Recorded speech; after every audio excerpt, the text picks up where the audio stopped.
선생님들 안녕하세요. 은주클립 세상을 담은 교육학 10편은 학생과 교사의 성장과정 평가편입니다. 평가에 관한 기본 개념들, 과정중심평가, 교사의 반성적 사고, 방어적 수업에 대해 다뤘습니다. 평가의 트렌드는 과정중심평가입니다. 2015 개정 교육과정이 추구하는 평가. 평가에서 중요하게 인식되는 정의적 영역의 평가 문제는 2017학년도에 출제되었지만 과정 중심은 아직 출제되지 않았죠. 그 말은 나올 때가 되었다는 말씀입니다. 특히 올해는 인터내셔널 바칼로레아 도입이 큰 이슈가 되고 있습니다. 인터내셔널 바칼로레아는 프랑스 바칼로레아와는 다른 것이지만 주로 논술형으로 되어 있어서 학생이 평가 과정에서도 사고력을 신장하고 발휘하도록 하는 효과가 있다는데요. 대구교육청을 포함하여 10여 개의 지역에서 도입을 추진하거나 검토하고 있습니다. 단편적으로 정답을 고르는 데 그치지 않고 학생의 사고 과정이 서술되도록 평가하겠다는 의도가 반영된 결정이라고 볼 수 있죠. 인터내셔널 바칼로레아든 과정중심 평가든 올해 평가 이슈가 또 중요하네요. 경기도교육청에서도 초등에서 논술형 평가를 확대하도록 공감 토크 등 홍보를 진행하고 있습니다. 오늘의 내용, 평가 잘 받으시면 2차에도 유용할 것 같아요. 오늘의 이야기는 6학년 담임 서교사의 이야기입니다. 1학기 국어 시간에 우리말의 소중함과 정확한 사용법을 배우고 자신의 언어 생활을 점검해보는 과제를 냈다.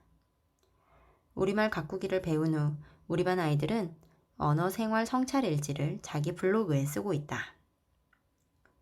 어제는 특히 기산이와 소연이가 말다툼을 하면서 안 좋은 말이 나왔다. 그 상황을 아이들이 모두 봤기 때문에 특별히 그 일에 대한 내용들이 많은 것 같다. 아이들이 쓴 글을 가지고 도덕 시간의 인성교육에도 활용했다. 이렇게 하니 블로그를 이용한 이 포트폴리오가 만들어졌다.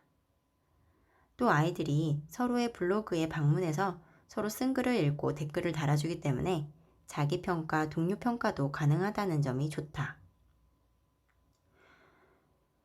나는 또 특별히 아이들의 글쓰기에 관심이 많아 일주일에 한 편씩 독후감을 쓰게 하는데 이렇게 사진으로 찍어 아이들마다 폴더를 만들어 저장해 놓았다. 폴더를 열면 한 아이의 글이 어떻게 변해왔는지가 눈에 보여 성취 파악도 좋고 성장이 눈에 보인다. 자기의 언어 생활을 성찰해서 적고 때때로 시나 수필을 쓰는 아이들의 글을 읽다 보면 아이들이 이렇게 조금씩 성장해 가는구나 느끼게 된다. 아이들은 생활도 성숙하고 생각도 잘하고 있다. 그런데 교사로서 나는 성장이 멈춘 것 같다. 오늘도 나는 방어적인 수업을 했다. 사회 시간에 인권 존중을 다루기 시작했는데 소리가 82년생 김지영을 엄마랑 같이 봤는데 정말 여성이 살기 힘든 사회인 것 같다고 했다. 갑자기 인호가 그럼 남자는 살기 편한 세상이냐라고 하면서 급 남녀 갈등의 분위기가 되는 것 같아. 이렇게 말해버렸다.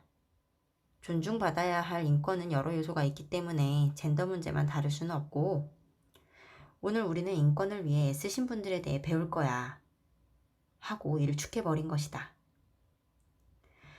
젠더 문제는 요즘 사회적으로도 예민한 화제라 나도 말을 쉽게 할 수가 없고 요즘 아이들도 보고 듣고 한 게 있어서 한번 논쟁이 시작되면 피곤할 것 같았다.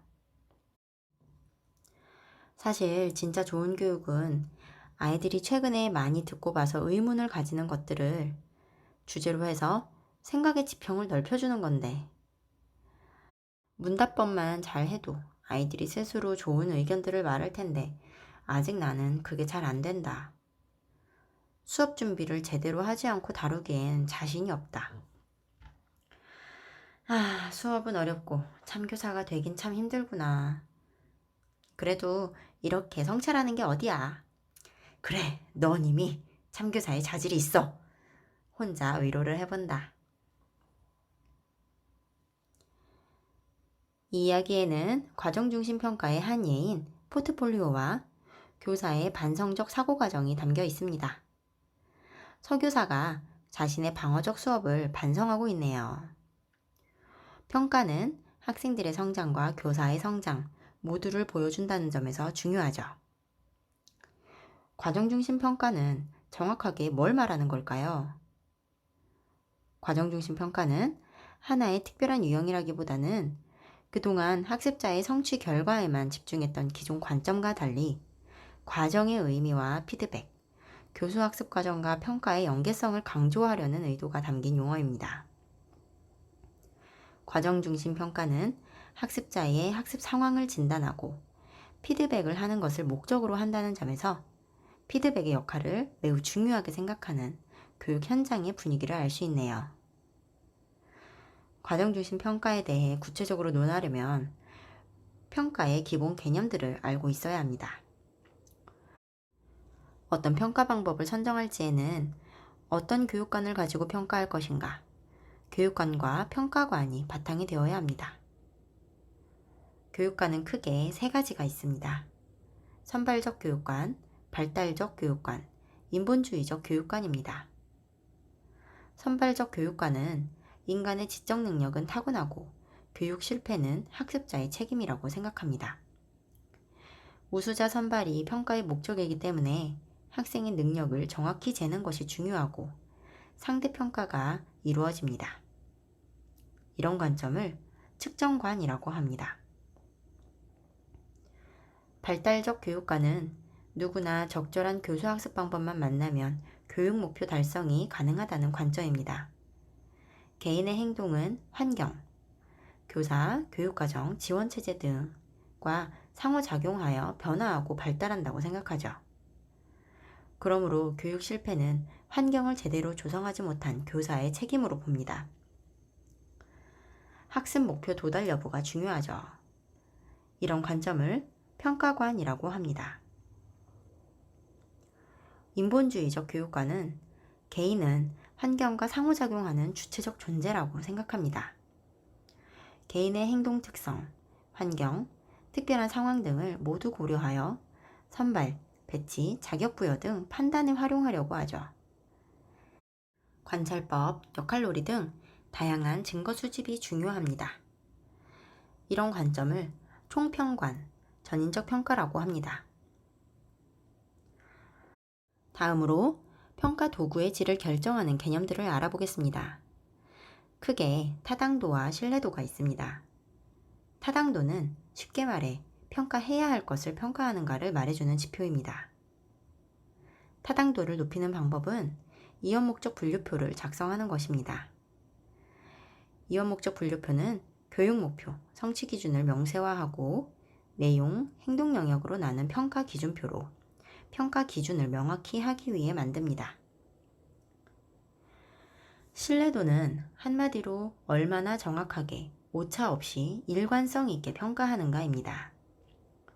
신뢰도를 높이는 방법은 문항 난이도를 적절하게 중간 수준으로 만들되 변별도가 높은 문항을 포함하는 것입니다. 문항 난이도가 너무 쉽거나 어려우면 학생들의 실력을 제대로 파악하기 어렵죠. 그렇다고 변별도가 너무 없어도 개인차가 드러나지 않습니다. 또 검사 목적에 적합한 집단 전체를 대상으로 평가해야 합니다. 고등학생을 대상으로 한 문제를 중학생에게 풀리거나 선행학습을 한 중학생에게 풀려서 중학생에게 적당한 수준의 문항이라고 가늠해서는 안 되겠죠. 객관도도 있습니다. 객관도는 신뢰도에 포함되는 개념으로 채점자 신뢰도라고 합니다.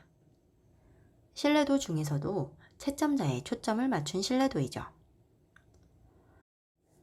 채점자의 채점이 얼마나 일관성이 있느냐, 여러 사람이 해도, 한 사람이 같은 문항을 여러 번 해도 일치하는가를 말하는 지표입니다. 객관도를 높이는 방법은 먼저 채점 기준을 명확히 하는 것입니다. 모범 답안을 참고해서 그것만 보며 채점을 하면 일관성을 유지할 수 있죠. 또 이름이나 다른 개인정보가 노출되지 않게 답안지의 내용만 보고 채점하여 편견이나 오차를 줄입니다. 여러 사람이 해서 평균을 내고 한 사람은 문항 단위로 채점하는 것이 객관도를 높이는 방법입니다. 임용시험에서 교직 논술을 채점할 때 이런 식으로 이루어지죠. 평가에 관한 기본 개념들을 살펴봤으니 교육평가를 유형에 따라 나누어 보겠습니다. 먼저 참조 준거, 즉 평가에 활용하는 근거가 무엇이냐에 따라 크게 규준 지향 평가, 준거 참조 평가, 성장 지향 평가로 나눠볼 수 있습니다. 첫 번째, 규준 지향 평가는 비교 집단의 기준에 따라 상대 비교를 하는 평가를 말합니다. 선발적 교육관에 근거하고 각자의 실력을 정확히 재는 것이 중요하기 때문에 신뢰도가 중요합니다. 규준 지향 평가의 장점은 개인차를 객관적으로 변별할 수 있다는 겁니다. 또 경쟁이라는 외적 동기가 유발돼서 공부에 매진할 수도 있죠. 물론 문제점도 있습니다. 평가 결과인 점수가 학습 목표 도달도를 말해주는 것은 아니라는 점입니다. 참다운 학력 평가가 어려운 거죠. 시험 결과를 가지고 교사가 수업에 대한 구체적인 피드백을 얻는 것도 힘듭니다. 암기식 교육과 지나친 경쟁을 유발하고 실패자, 낙오자를 양산합니다. 둘째, 준거 참조 평가는 목표 지향 평가라고도 합니다. 성취 수준에 비추어 해석합니다. 절대 기준 평가이고요. 교사가 학생의 학습과 교수 학습 방법에 대한 피드백을 얻기 위해서 실시하는 평가라고 볼 수 있습니다. 준거 참조 평가에서는 교수 학습에 따라 성공적인 학습이 가능하기 때문에 타고난 개인차는 극복 가능하다고 생각합니다. 학생에게 가르쳐야 할 것을 제대로 가르치고 학생이 배워야 할 것을 제대로 배웠는지를 확인하는 것이 중요하기 때문에 타당도가 중요한 관점입니다. 발달적 교육관에 근거하죠. 준거 참조평가의 장점은 목표 도달 여부를 확인할 수 있어서 완전 학습이 가능하다는 것입니다. 학생이 어떤 점에서 부족한지를 구체적으로 알 수 있기 때문에 교수 학습 개선을 위한 피드백을 받을 수 있고요. 성취감도 줍니다. 준거 참조평가의 문제점은 성취 기준 설정이 어렵다는 점입니다.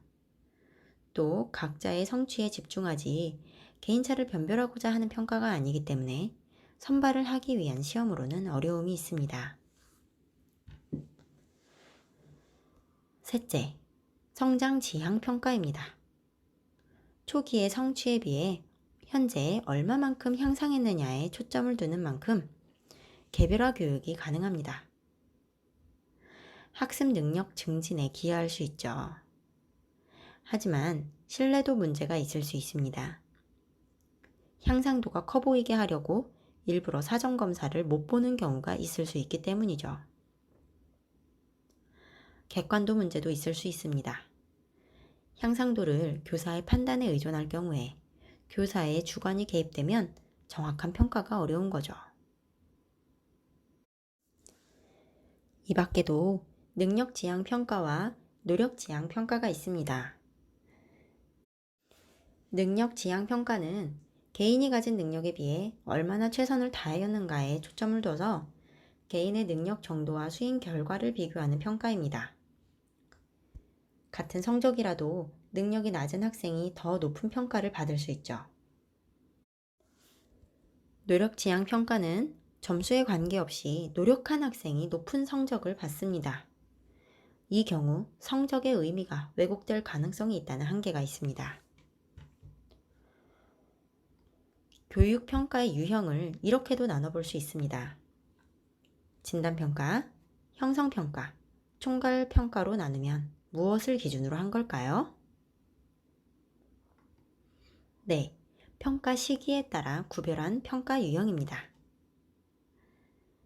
먼저 진단평가는 수업 전 선수학습 정도와 성취 수준 등 학습자 특성을 파악하기 위한 평가입니다. 이 결과를 교수학습 방법 선정에 반영하고 학생의 정치 기능, 즉 분류, 배치 기능을 할 수 있죠. 그래서 신입생 학급 형성할 때도 쓰이기도 하죠. 형성평가는 수학 목표 도달이 잘 형성되어 가고 있는가를 수시로 점검하는 평가입니다. 교수학습 과정에서 다양한 정보를 수집해서 그 피드백을 통해 학생의 학습과 교수 전략을 개선하려고 하는 평가죠. 지금 진행 중인 수업에 관한 정보를 얻으려면 그 수업을 하는 교사가 제작하는 것이 가장 정확하기 때문에 교사가 제작하고요. 수시로 이루어지므로 학생에게 즉각적인 강화와 피드백을 제공하는 것이 가능합니다. 그러다 보니 그 피드백을 받는 학생들의 관심과 동기가 올라가서 내재적 학습 동기를 촉진하는 효과도 있지요. 또 교정학습의 기회를 많이 주게 되고 피드백이 자주 구체적으로 제공되는 만큼 학생 스스로 개선의 여지가 많아져 자기주도적 학습 능력도 강화시킬 수 있습니다. 자기평가와 동료평가도 많이 활용됩니다. 수시로 이루어지므로 시간과 노력의 배분이 가능합니다. 한마디로 벼락치기가 불필요하죠. 수시로 쌓인 성공 경험의 누적으로 학생이 시험을 호의적으로 생각할 수도 있습니다. 강대일 정창규 선생님이 쓰신 수행평가란 무엇인가에서는 과정중심 평가와 가장 근접한 유형은 형성평가이다 라고 되어 있습니다.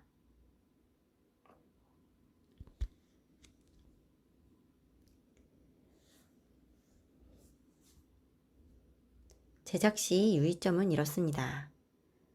학습 요소, 행동 목표를 포함하여 목표 달성이 확인이 가능해야 하고 다양한 문항 형식을 개발해야 합니다. 또 평가를 통해 발견한 학생의 오류에 대해서는 대안과 피드백을 함께 제시해야 합니다.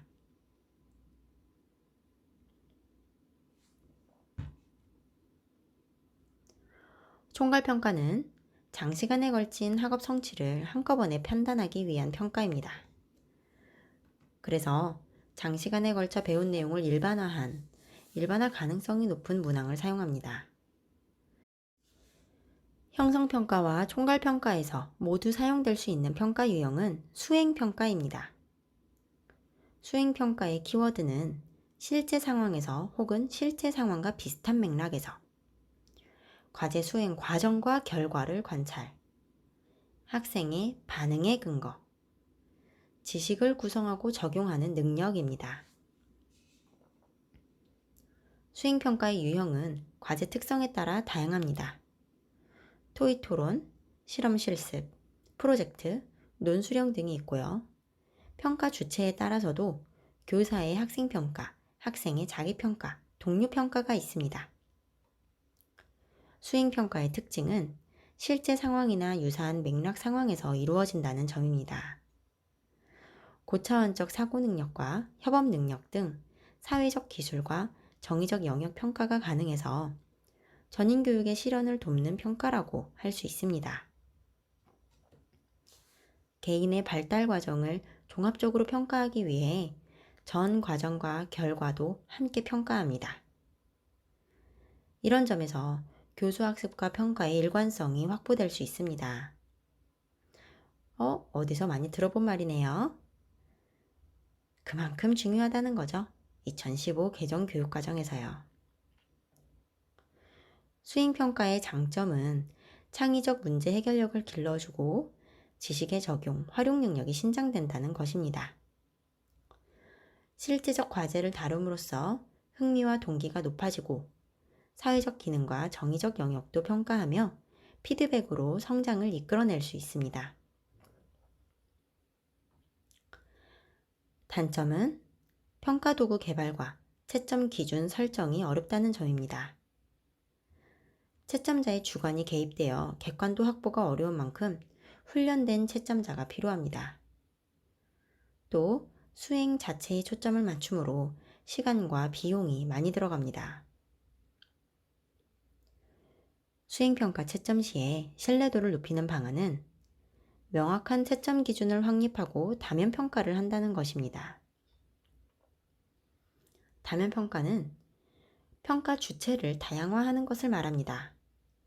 예를 들어 한 학생에 대해 평가하려면 학생의 자기평가에 동료평가도 하고 교사의 학생평가도 더하는 거죠. 이럴 때 채점자가 충분히 훈련되어 있는 점이 중요합니다.